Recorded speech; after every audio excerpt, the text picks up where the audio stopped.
What are the chances Hamas will as well?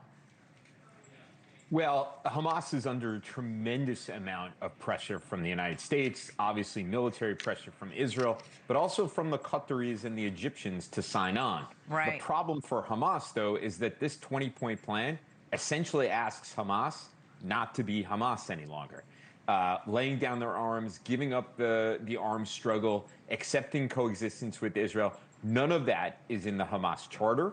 And it's going to be extremely, extremely difficult for the Hamas leadership, both in Gaza and outside of Gaza, to sign on to such a plan. So if Hamas doesn't sign on, Netanyahu is saying, we're going to go in and crush you. That is what they are saying. But Hamas's strategy all along has been to suck Israel into these horrific urban battles, to film them, to count on global international public pressure, outrage, international outrage to delegitimize Israel as it pursues this fight. So it would be difficult for Hamas to defy patrons like the Qataris, the Turks, the Egyptians, and others who have worked so hard to mediate this conflict. But at the same time, this would be an enormous ideological turnaround for Hamas to willingly give up its arms and accept peaceful coexistence with Israel. Listen, it was a big deal that Netanyahu signed on. He's already getting an earful from furious members of his right-wing government who call this plan a, quote, total failure. If they don't sign on, if they do, if these members who are saying it's a total failure don't sign on to this as well, will Netanyahu's government collapse? Well, sounds like a very familiar story, one that we've been talking about for at least 18 months. And that is that Netanyahu's right-wing, the members of his coalition to the right of him must sign on. And they are opposed to any ceasefire deal that doesn't result in Israel's full occupation and full destruction of Hamas. That is why Prime Minister Netanyahu began his remarks at the White House this afternoon outlining how this deal achieves all of Israel's military, diplomatic, and political objectives. But the coalition partners to the right clearly aren't buying it. Yeah, they're clearly not buying it and objecting, so much so that the opposition political party is saying, hey, we'll support you, Netanyahu, and keep you in office if your own political coalition abandons you over this.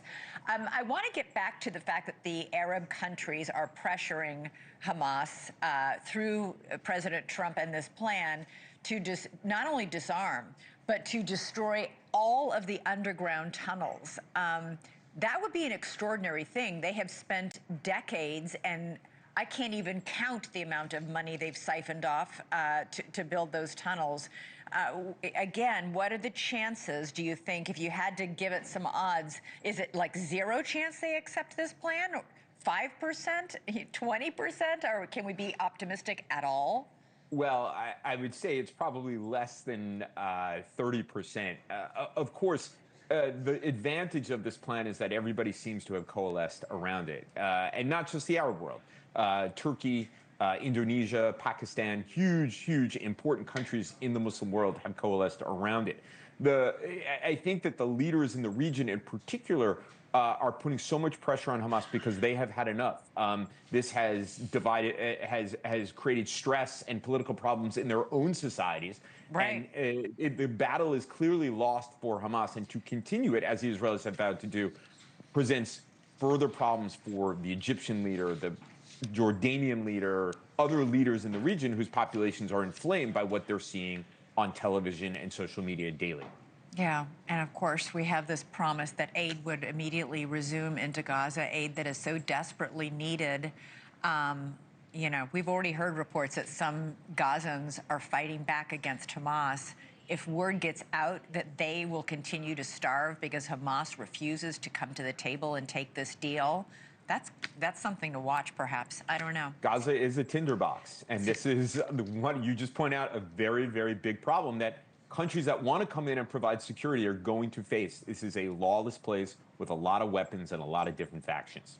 Thank you for watching. Subscribe below and download our NewsNation app right now on your phone, and you will get fact-based, unbiased news for all Americans.